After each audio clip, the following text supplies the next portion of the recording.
For weeks, Megan would come home, fatigued, overwhelmed by strategies to outdo her coworker at work initially. Her determination burned strongly, but as time the spark began to dim one. Tonight, she casually stated that she and her coworker Alex had started collaborating on key projects as they neared the deadline for a major client. I couldn't shake a nagging feeling that something more than work might be going on between them. Megan tried to reassure me whenever I brought it up, but doubts lingered, growing louder with every unanswered question. One day, while during my business trip, I decided to surprise her. After landing, I retrieved my suitcase from the overhead bin, is already planning how to make the evening special for the taxi driver. A talkative local suggested a comfortable, dimly lit, light restaurant nearby. It sounded great. So, after quickly checking into my hotel, I cleaned up, changed, and went to Megan's hotel. When I arrived at the reception counter, the receptionist smiled pleasantly. "Hi," I said. "I'm Ethan Carter. Could you check if my wife, Megan Carter, is in her room?" I'd like to surprise her. The clerk glanced at her records, then dialed a number. After a time, she shook her head sheepishly. "I'm sorry, sir, there's no answer. Would you like to leave a message?" I forced a grin to hide my disappointed. "No, thank you. I was hoping to catch her off surprise. Tomorrow is our anniversary. Could you keep this quiet?" She nodded and, of course, returned my smile. "I wish you both a fantastic day." Tomorrow, when leaving the desk, I scanned the busy hotel lobby, looking for a Megan's soft laugh drew my attention. One that sounded all too. My heart raced as I followed the sound towards a nearby lounge. The steps slowed as I approached the booths, careful not to bring attention to myself. There she was, sitting across from Alex. She laughed at something he said, looked beautiful with her energy and enthusiasm, geared totally at him. As I stood frozen, Alex leaned closer to my Megan tilted her head in disbelief. Halfway through their kiss, the shock hit me. Like a tidal wave, I turned and walked away, striving to preserve my composure. The cool evening air had little effect outside to calm the fury roaring inside me. Megan and Alex were followed from a distance, exited the lounge with her hand resting comfortable on his arm. Their proximity, it was undeniable as they strolled down street, talking and laughing. Finally, entering the restaurant, the taxi, earlier, the driver advised to me, paused outside the eatery, unsure of what to do when my heart shouted conflict, but my mind advised me to. I'm going to hold back and gather my thoughts before taking action, summoning every ounce. With restraint, I entered and I positioned myself at a tiny table. The corner is just close enough to overhear chat without being observed. A waitress approached. "What can I get for you, sir?" she inquired with a warm smile. I said, "Double scotch on the rocks." Despite the inner turmoil, the voice remained calm. As she went away, I concentrated on the couple across the room. Alex's voice was, "We have a full night," low and smooth. He stated that tomorrow's meeting is not until late in the morning. Megan chuckled softly. "I was concerned you'd try to push me. Leaving early, losing our 2 months anniversary would have been such a shame." 2 months, the words landed like a punch. My thoughts reeled at how long it had. This has been going on. Alex leaned closer. His voice was full of charm. "It would have been longer if you had answered yes." The first week, Megan smiled, and I had to keep up appearances, married woman, and all other glasses clinked in a happy toast for two amazing. Alex mentioned months, and there will be many more ahead. My drink has arrived, disturbing my. The waitress placed it on the table with a courteous nod. "Anything else?" "No," I answered, handing her a $10 bill. "Thank you." I sipped my scotch while watching them. With growing contempt, Megan. I couldn't stop myself from laughing again. I stood longer and approached them. As I spoke, two people at the table glanced up, cut through the hum of the restaurant. Aren't you two a picture? Perfect couple, I commented with a harsh tone. Biting this would make for one heck of. Megan's face was bereft of color. Ethan, she stammered. I smiled coldly. That's right. I'm your husband, or should I say your former spouse to be 2 months? Congratulations on your little anniversary, her partner Alex began. I hushed him with a glance. Save it, I murmured coldly. You want to enjoy. Megan, I hope this moment lasts. He's everything you've ever wanted in terms of. Please let me know where I may mail your goods.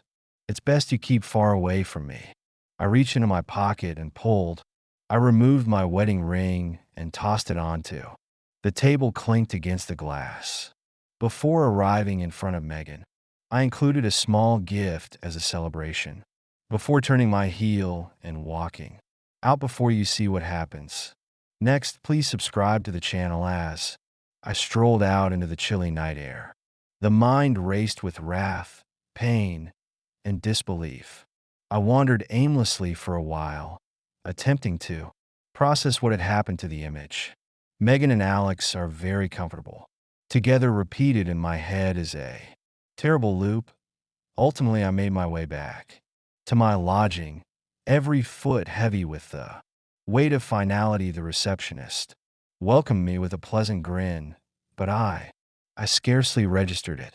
Could you give me the number for a taxi to the airport? Of course, sir, she said. Will you need help with your bags? No thanks, I answered with a wan smile. I'll deal with it myself in my room. Place my items in my suitcase without regard for neatness. Every movement felt cruel. I felt like my body was moving, autopilot while my mind and around. I had witnessed Megan's laughter. They repeated the words and kisses. Each recollection cut deeper than the last. I checked out from the motel and took the next flight home. The peaceful hum of the plane provided no solace by the time I landed. Fatigue had blunted the boundaries of my feelings, but the weight of betrayal still weighted hard on my chest. The drive back home was a haze. The family, your streets passing like. When I walked inside, I forgot about the scenery. The silence was terrible in our home. Had built together now seemed chilly, empty, devoid of its warmth. I sat on the couch, looking at nothing until I forced myself to. Megan's belongings could not stay here. Not after what I had witnessed. I spent the next several hours spent painstakingly packing her belongings. Every item felt like another. The wound reminded me of what I thought we had and what she had thrown away. I boxed up everything of the clothes, jewelry, and photographs. I was resolved to remove her from. By the morning, the automobile was loaded. I drove to her mother's place and knew she'd eventually become Diana. Her mother answered the door with her face filled with concern. Ethan, she began. What's happening, on? Why are you bringing all of this here? I met her gaze, voice steady but cold. I figured Megan might need her things. Fortunately, they weren't at my house anymore. Diana's eyes widened. What are you talking about? Megan's work. She's out of town, I said bluntly. Check, I didn't see. Diana celebrates her last night. 2-month anniversary with another man. Her face paled. You must be mistaken. Megan would never stop. I interrupted. I saw them, heard them, and she lied to me. Now she's your concern. Tell her to remain away from me and my residence. We're done. I did not wait for her response and dropped the boxes on the porch and back into my car and drove away with no backward glance. A week later, the divorce documents were. I signed them with clarity. Megan had not felt in months, so she tried. I called once or twice, but ignored her.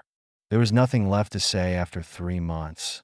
Past life gradually began to stabilize. My days became filled with work, hobbies, and rebuilding the sense of Her betrayal had taken away her self-worth.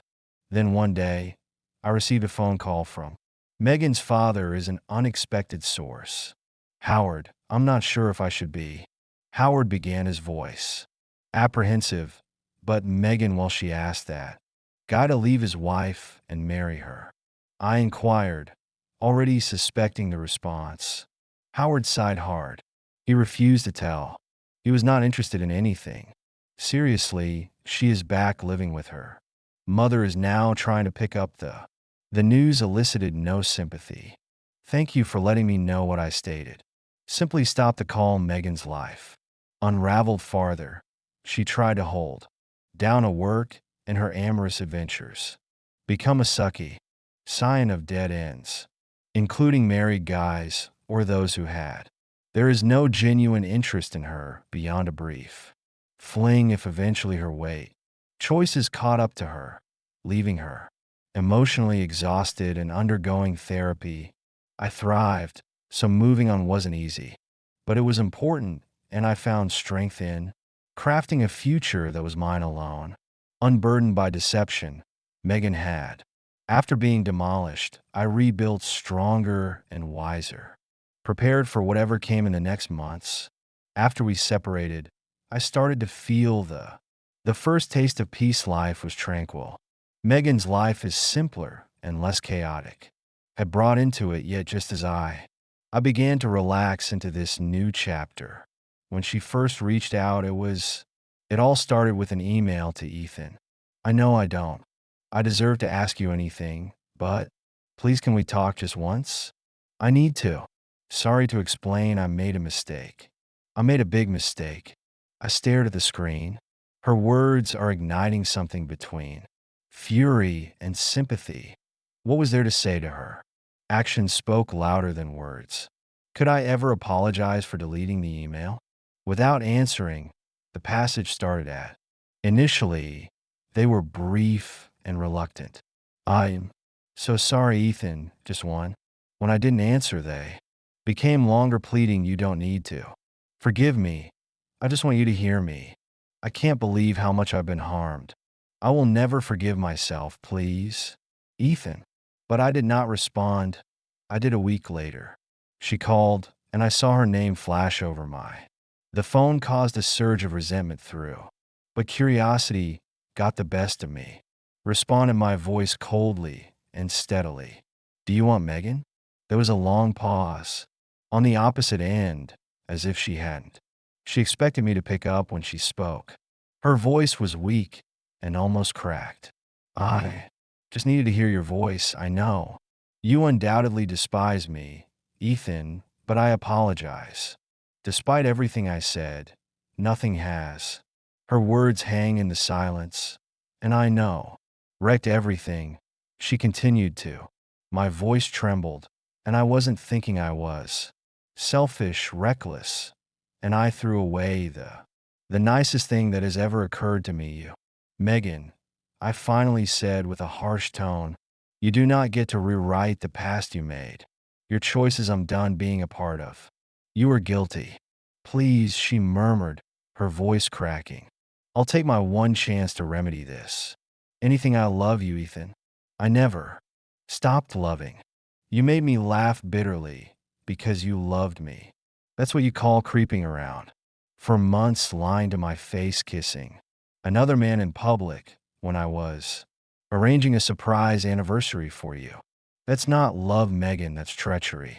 Her breath caught, and for a moment she did not answer. When she eventually spoke, her words were hasty, desperate. I was stupid. I was lost, but now I see what I've done, what I've lost. You were mine. Everything, Ethan. I'll spend the rest of, if you allow it, my life will make amends to you. No, I answered forcefully. You don't get to erase what you did. Apologies do not undo. You want me to tell falsehoods and dishonesty. Forgive you because it will make you feel better, not because you've earned it. For her voice broke completely, then dissolving into sobs. I know I don't deserve you, she. I managed between gasps, but please do not lock me out forever. I'll wait as long as you don't need to wait. I said. Coldly, it's over. Move on, Megan. I finished the conversation and sat in the silence that I followed my emotions more than I cared. Hearing her so shattered aroused me. Memories of the life we once shared of, the person I believed she was. But I couldn't go back. Not to her. A month later, the lies do not address the agony. Megan arrived up on my porch, and I opened. I opened the door to see her standing there. She clutched a little package and peered. Her eyes turned crimson as if she hadn't slept for days. Ethan murmured softly, "Please give me 5 minutes." I debated slamming the door in her face, but stepped away. She followed me to the living room, setting the box down on the table. "I know I am the last person you want to see, but I've been working on myself," she explained. I promptly started going to therapy, wanting to understand why I sabotaged us, why I made the worst mistake in my life. She opened the package and discovered a stack of old photographs, cards, and mementos from I've been clinging on to our life together. She responded, "Because they remind me. I'm aware that I damaged what we had. I can't make you take me back, but I want you to know that I will not quit trying to be better." I glanced at the photographs. Smiling faces, pleasant moments now. Felt like they belonged to somebody else. "Why are you doing this, Megan?" I said, softly. "What are you expecting me to say?" "I'll forgive you, and we'll go back to how things were," she said with sobs flowing down her face. I want you to know that I'm sorry and will never stop loving." For a minute, the room was silent. I could tell how much she was in pain, but I couldn't ignore the scars she left. "Megan," I finally said, my voice, "I'm delighted you're working steadily. However, this does not alter. I'm not the man you loved anymore because you aren't the lady I believed you were. We can't go back to her." Her shoulders fell, and she nodded through tears. "I understand." She's falling freely now. Whispered, "I just wanted you to know." I accompanied her to the door, watching her. Part of me disappeared into the night. I felt a pang of sadness, but I knew I made the right choice once. Some broken things can never completely be mended. Weeks after Megan's previous attempt to reconcile, life was finally beginning to stabilize. Then one afternoon, Alex came on my doorstep, his presence, an unwanted reminder of who I was, attempting to leave behind the knock. Aggressive, eerily demanding. When I opened the Alex stood there looking furious and untidy. "We need to talk," he yelled, moving forward as if he had any rights to breach my area. I stopped his path. "What the earth are you doing with that icy, cutting voice?" "You want to scorch." His eyes with anger. "And Megan," he spat, "you've ruined my life." I frowned, perplexed. "What are you?" he cried. "I'm sick." "It's your fault or hers? Or maybe both?" It took a while for his words to sink in. What I requested, my voice steady but tense. "I tested positive for an STD." Hissed. "And I know she got it from you." The charge struck me like a slap, not because it had any truth, but because of its audacious. "You're nuts," I said, vocal rising. "Megan and I have not been. We were together for months, and even when I've never quit because I was too disgusted. Continue if you're unwell, Alex. It's because of someone else's expression, twisted into one of fury and desperation. Don't tell me you think you're better. Do you think you're more powerful than me? But this is proof that you're not better." I went forward, my voice low, frightening. "Let me make this extremely clear. I do not owe you an explanation, and I surely do not owe you anything else. You don't belong here, Alex. Leave before." I assure you he did not move. His fists clasped at his sides. "Not until you take some responsibility," he snarled at you. "Megan, both get tested to ensure you are clean." I looked at him, torn between slamming, facing the door, and taking the test, just to shut him up. The sheer nerve. His demands were annoying, but I wanted the satisfaction of proving he's wrong. Okay, I said finally, but when it turns out I'm clean, you best hope I don't decide to report this to the police. Harassment doesn't look good on you. Next week was tight. I arranged the test and prevented Megan completely wanting to keep the fallout from her bad decisions. At a distance, the results came back. I was clean fast and felt a thrill of relief poured over me combined with frustration. Alex had forced me into this. A few days later, I heard from Megan had presumably been contacted by Alex, who had also undergone. Her own test yielded similar results to mine. Alex affirmed that she was healthy. The accusations collapsed under the weight of the truth, whatever power he felt he wielded over me or Megan was gone, determined to. I located Alex and confronted him one last time outside his office building. He hardly had time to react before I stepped in front. My voice is as cold as steel, and we're done. Alex, I am clean. Megan is clean if you are. I'm unwell. It's your fault. Don't come near me. He attempted to interrupt her again, but I didn't let him. And if I even saw, you're on my land again, and I'm going straight to the police. Do you understand? Alex glanced at me for the first time. Unsure, he muttered something underneath, taking a breath before running and walking. His shoulders bowed as he watched him retreat. I had a sense of finality. Whatever chaos he had caused in my. Over a week later, Megan reached out again, but this time it was not to. Sorry, that was to reflect that we met at. Cafe is a neutral place where emotions could maintain control. I'd like to thank you, she said gently, glancing at her coffee for forcing me to test it. It made me realize how careless I was. I stayed with Alex. Who knows what could have happened? I nodded without saying. I despise myself for what I did. Ethan, she resumed her voice, shattering, and I hate that I didn't see Alex for who he was until it became too late. You were correct about him. He's a. I tossed aside this liar and coward. Everything positive in my life for someone who didn't care about me. Her tears were sincere, but they didn't move me that way. They once might have. Megan, I said finally, my tone calm but firm. I forgive you, but this does not change anything between us. We're done. You need to move on, as do I. Nodded her shoulders. Slumping, I understand what she whispered. I wish I could take it all back. Can't I say standing, but you can learn? From a goodbye, Megan, I walked away, leaving her at the table for the first time. In the past, I felt completely free. Behind me, and the future was mine. Whatever came next, I knew it would face it stronger than ever. If you enjoyed this story, please subscribe to the channel. I wish you a good mood and good luck.